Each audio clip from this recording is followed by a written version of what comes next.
Hello students, welcome to Legacy IAS Academy. In today's video, we are going to discuss about what was the view of Mahatma Gandhi, the father of our nation, on the Israel-Palestine issue. We are also going to discuss about why he was against or he opposed the creation of Jewish state of Israel in the year 1947 when the talk was going on. And also we are going to discuss in the last part of this video that how his view has implications or has a very important role to play in India's foreign policy under the first Prime Minister of India, Jawaharlal Nehru, and how it has shaped what we can say is India's foreign policy overall on the issue of Israel-Palestine in the beginning years. So let us first of all try to understand that what in what context we are discussing this video. So first of all, if we try to understand, then very recently, as you know, there has been a massive attack that has been that has occurred in Israel, that has been done by the Hamas, which is a terrorist organization based in the Gaza Strip. So first of all, if we try to understand briefly that what Mahatma Gandhi has said about Palestine and what Mahatma Gandhi said about the Jewish state of Israel. So as we can say, he clearly stated that as far as Palestine is concerned, he was unequivocal in the support of Palestine as an independent state. And he said that Palestine belongs to the Arabs in the same sense that England's belong to the English or the France belong to the French. And this is something that has been written by Mahatma Gandhi in one of most notable publication, that was Harijan, on the November 26, 1938. However, it does not mean that he has certain sort of or he was having certain sort of discriminatory attitude toward Jews, or he was not what we can say, he did not care about the persecution that was going on against the Jews, because later on in another article which was published in the Jews, he has written that Jews has been subject of and whatever he has written has been the subject of intense debate over the years. And basically his viewpoint about Palestine or Arabs having a separate state of Palestine is whether it was a kind of naivete or whether it is the proof of his deep, what we can say, commitment to the non-violence regardless of consequences, is a matter of debate among the scholars. Now, amidst the latest bloody chapter that has unfolded in the history of Israel and Palestine in the last weekend, let us try to examine that what is the Gandhiji's own view on the Israel-Palestine issue, which in his own words he considered to be a very, very difficult question that it's correct even today.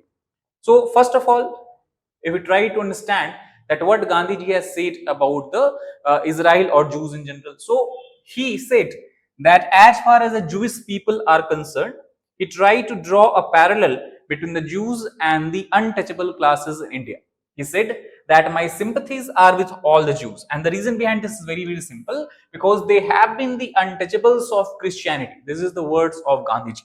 He said that the parallel we can draw very clearly between the treatment of Jews by the Christians and the similar kind of treatment that is done by the caste in the society against the untouchable.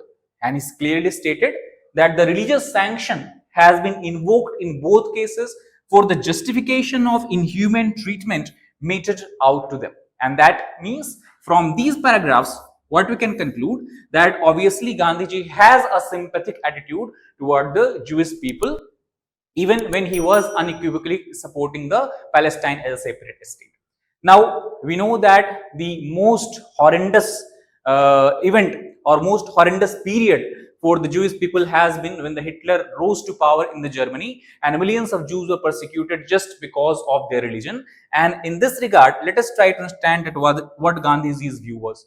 So first of all, again, writing in the same publication, he has stated that the German persecution of the Jews seems to have a parallel in the history. And thus, he expressed his concern with Britain's policy of placating Adolf Hitler at the time before even World War II broke out. That means he was not very much happy how Britain was trying to follow a policy of appeasement with Hitler, obviously with example to giving the Sudetenland that belonged to Czechoslovakia, so that British Prime Minister believed that Hitler will no longer attack any other part of Europe, which obviously proved to be incorrect, as Hitler very soon waged a war and attacked Poland. Now, in this regard, if we try to understand, Gandhiji has given a very strong statement in what we can say against German that Germany that time, or Nazi Germany particularly. He said that if there ever could be a justifiable war, now this is very important statement, because we know Gandhiji very strongly believed in the principle of non-violence, but here he is saying that if there ever could be justifiable war in the name and for humanity, a war against Germany to prevent the wanton persecution of a whole race would be completely justified. And from this statement, we can understand that how Gandhiji felt about the persecution of Jews by the Nazi Germany led by Hitler. Now, if we try to understand that once the Balfour Declaration has been signed, it has been promised that Jews will have an independent state in the Israel. He now was wary that now Arabian people, the Arabs that are living in the Palestine, will have to face certain problem, and thus he was also against it. He said that Palestine, as we have discussed, belongs to the Arab in the same way as England belonged to the English or the France belonged to the French, and thus it is wrong and inhuman to impose the Jews on the Arabs. And here it is clearly observed that he was very much against the formation of a state of Israel on the basis of sole basis of religion, we can say.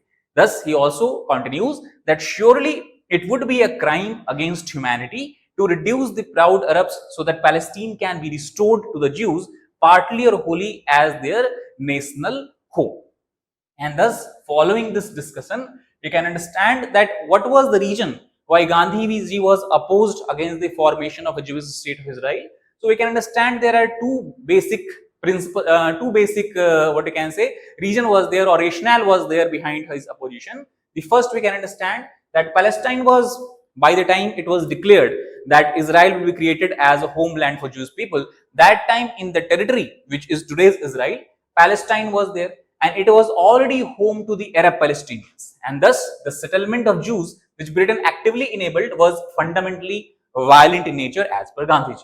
And thus, to support this statement, to support this viewpoint, he has given two very critical statements. First, a religious act, that is the act of Jews returning to Palestine. This is a religious act because it is believed that it is the holy land that has been promised to the Jewish people by their prophet, by their God, and thus returning to the current what you can say territory of Palestine is something that is their religious right, and thus cannot be performed with the aid of bayonet or the bomb. Now again, very important statement, because Gandhiji was also against the help that was being provided by the Americans or British in the form of force, and by Gandhiji said that the forceful occupation of the Arab land of Palestine is something that should not be performed, that cannot be performed. And thus he said that Jews can settle in Palestine only with the goodwill of Arabs, and for that they had to forego the British bayonet. And here we can understand that Gandhiji, obviously, since he is a follower and adherent of non-violence, he was very much against the use of force, use of pressure to remove the Arab people from the Palestinian land and settle the Jewish people in the land of Israel. And thus here we can say he has given his opinion as well, that they have erred grievously. He is talking about the Jews, that they have erred grievously in seeking to impose themselves on a Palestine with the aid of America and Britain, and now with the aid of naked terrorism. Why should they depend on American money or British arms for forcing themselves on an unwelcome land? Unwelcome, why? Because obviously the Arab Palestinians were very much against and opposed to the Jewish settlers coming there. So why should they resort to terrorism to make good their forcible landing in Palestine? And that is where Gandhiji was against, and why he was against the formation of Israel as a state.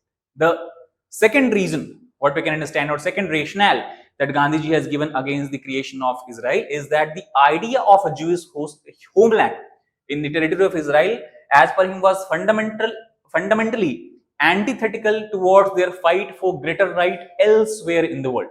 Remind you, after the persecution of Jews during the time of Hitler in almost all the regions of Europe, we know that Jewish people has fled, they have migrated to different regions of the world where they were fighting for their own right.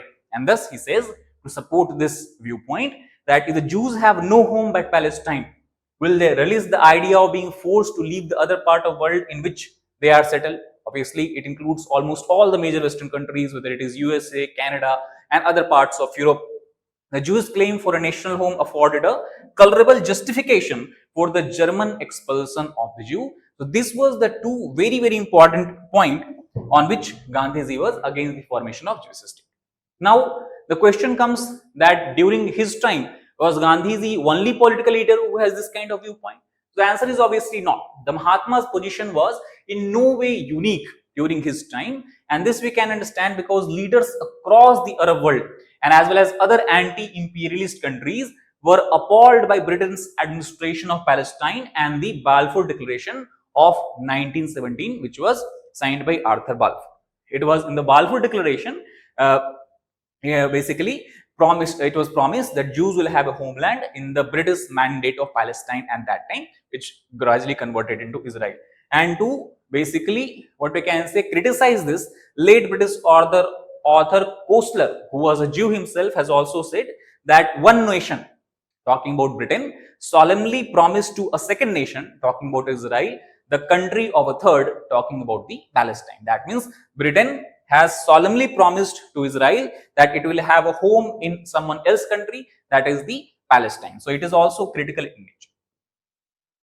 Now, obviously, the overall viewpoint of Mahatma Gandhi has a very important role to play in the history of India as well, especially after independence, when India's foreign policy was still in a very nascent stage. And this we can understand from the simple point that Gandhi's opinion, his own anti-imperialism, and even first Prime Minister of India, Jawaharlal Nehru's own anti-imperialist stance had a profound impact on his decision making. And India's first Prime Minister was responsible for shaping the nascent country's foreign policy for decades. And the impact of this we can see in the India's decision to vote against the UN resolution number 181, which partitioned the Palestine between the Jews and Arabs.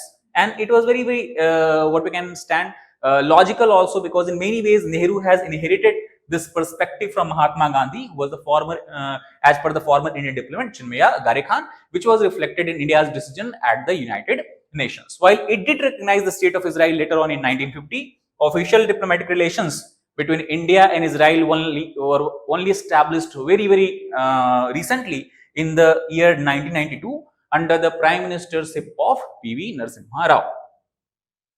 Now, since then, if we try to understand the change or shift in India's foreign policy since independence, we can understand that in between 1947 till 1990, India was having a kind of lean in its foreign policy toward the Palestinian cause, toward the Arab cause, or we can say has a sympathetic attitude toward the Arab Palestinians. However, after 1990s, especially after the development of diplomatic relationship between India and Israel in 1992, India's leaning toward, or India's foreign policies lean toward Israel can be clearly observed.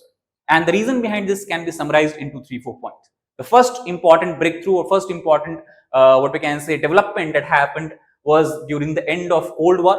It was the end of Cold War when we have also see the disintegration of Soviet Union into various countries, and thus there is a weakening of norm, because India was a leader of non-aligned movement at that time, or at least till that time when Cold War was going on between two superpowers, United States of America on one hand and United Unions of Soviet Socialist Republic or Soviet Union on the other hand. But once the Cold War ended, the entire ideology, the principle on which NAM was standing, basically it shifted away, it moved away, and thus there is a reduction in the ideological hostility toward Israel's among the Indian foreign policy expert, among the Indian decision makers or Indian political class overall. Now, other important development that is happening in India in the 1990s is the emergence of Bharatiya Janata Party, that is BJP, as a powerful force in the Indian politics, which led to what we can say the winning of elections also. BJP won the elections also in 1996,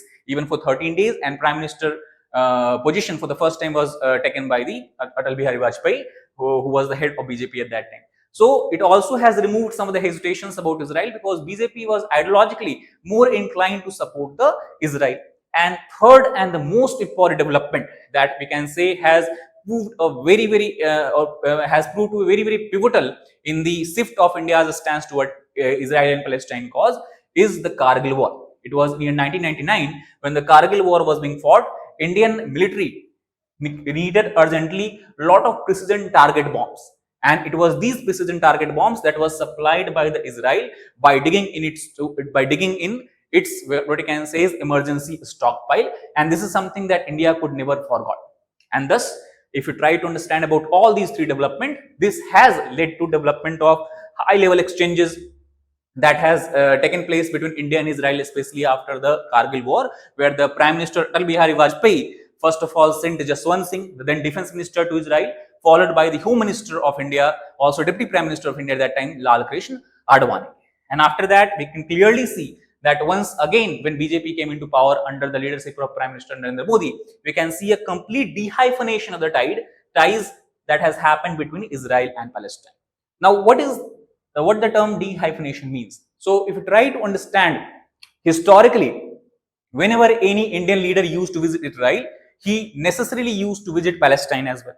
And similarly, whenever any Indian leaders used to visit Palestine, he necessarily visit Israel as well. That means the India's diplomatic prism was focusing upon the Israel-Palestine as a what we can say as a combined issue. However, this was changed under the leadership of Prime Minister Narendra Modi, because in 2017 he visited to Israel but did not visit to Palestine. And few years later, he visited to Palestine but did not visit Israel. That means now India's diplomatic prism has shifted. Now it is treating Israel as a separate partner, Palestine as a separate partner. So this is something that we can see clearly, the changes that we have witnessed in the India's foreign policy.